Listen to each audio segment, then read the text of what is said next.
Alright, not part two, it's just another installment in the series. So, I covered four earlier today, or really just like 30 seconds ago.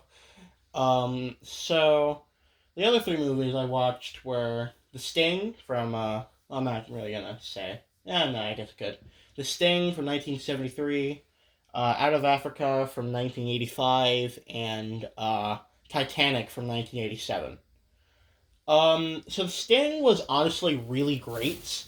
Of course, it's Paul Newman, Robert Redford. Their dynamic together is fantastic. Any movie they're in together, you know it's gonna be great. Uh, I really like. I really like the story. The film really has a great atmosphere. Like you really feel like you're in the 30s. Um, I like.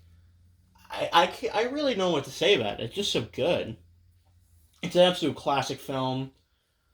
I like the costume design. I like the dialogue, the art direction. So the story is that Robert Redford and this black guy, I think his name is Luther. Luther. They were con artists for like 5 years, and so they pull a con on this guy, the two of them and their friend, where Luther like pretends to get mugged by the other guy that's with them, and so this one guy and Robert Redford go to help him. They get his wallet back, and he's like, "All right, you got to do this to me, or else like they're gonna get me." And so, or do this for me, and they're gonna get me. And so the guy's like, "Okay, I will." So Robert Redford's like, "All right, here's what you do. You put the money in here, and you put your money in there too, just to be safe. Wrap it up in a handkerchief and stuff it down your pocket because not pocket, stuff it down your pants because no, I think the line is not even the toughest guy would frisk you there, which is kind of funny. So he does. He gets in a cab and he says, and he starts laughing. And the cab driver's like, "Why are you laughing?" And he says, "Because I just made the easiest 5,000 or 5 grand." And he opens it and it's just tissue paper. Robert Redford and Luther, they're the ones who have his money and all the other money. So they're laughing about it, and then Robert Redford he goes home. Well, he just goes and he buys a suit, and then he takes this. I believe she's like the 30s equivalent of a porn star, and he takes her out, and he blows all of his money on gambling. Getting the suit and gambling is when he like really blew all of his money, and so he goes to Luther's house, and Luther's like, "All right, I got my cut, but I don't. I'm done with this." Turns out though, the guy that they conned worked for this like banker who's a very powerful banker, a very well known con artist, and so he has this guy trying to kill Luther. He has a guy to kill Hooker, which is Robert Redford's character's name, Johnny Hooker, and they ended up killing Luther. And Luther before that told him about this guy named Henry Gondorf, which is Paul Newman's character. And so the two of them together, and so he goes to Gondorf, and he becomes a great con. So they set up like the title would say, they set up a sting operation. This like very long, drawn out thing. It's really good. This movie's really good. And but while this is happening, there's Detective Schneider who's been trying to catch Robert Redford this whole time. And so Schneider gets taken in by the FBI. Well, not taken in. He gets called in by the FBI. And the FBI director, Polk, I think his name is, says, "All right, this is what's going to happen. You catch Hooker, so we'll bring him here, and we'll set up this whole thing." So that, of course, they catch Hooker. And what he says is that if you just tell us when this whole thing's gonna go down. We'll be there. We'll get Gondorf, and you'll get away scot free. And I guess Redford had no choice, so he said yes, all right.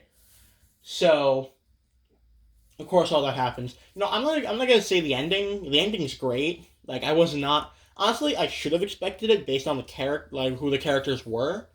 But I'm not going to say the ending. The ending's really good. I would give this thing a 9 out of 10. Out of Africa, however, not so much. This movie, 1985, starring Sidney Pollack. No, directed by Sidney Pollack, and starring Robert Redford and Meryl Streep. Not a good movie. I mean, it's nearly 3 hours long, and it was bad. There was no point to it whatsoever. Like, the story wasn't captivating. The acting from Streep and Redford was surprisingly just okay. Their acting wasn't good or wasn't bad, and Redford and Streep are two of the greatest actors to ever live. And it was just okay. Like, ugh.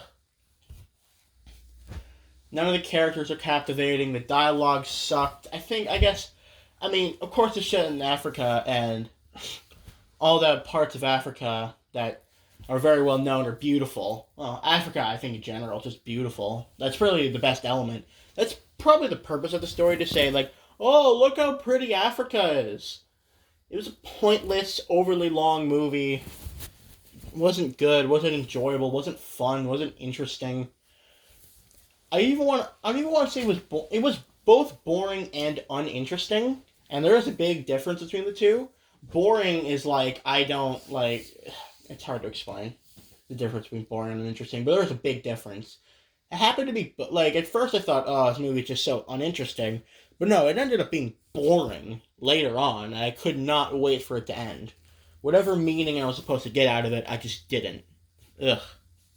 I would give it a 4 out of 10. Finally, Titanic from 1997. Yes, I have finally saw the James Cameron's Best Picture winning, Best Director, 11 other Oscar winning film, Titanic. 3 hours, 10 minutes, and I loved every minute of it. I don't know what the bad reviews are talking about for this film. This film is amazing. I love the character of Jack. I love the character of Rose. I love their romance felt believable and genuine. The visual effects were great. The story was great. The acting from all around was great. Kathy Bates, I loved her. No, I think it was really good. Really, really good. I would say some of the weaker parts are... Really, the best parts is when they're on the RMS Titanic, like the back, like the back in time thing, when old Rose is telling the story.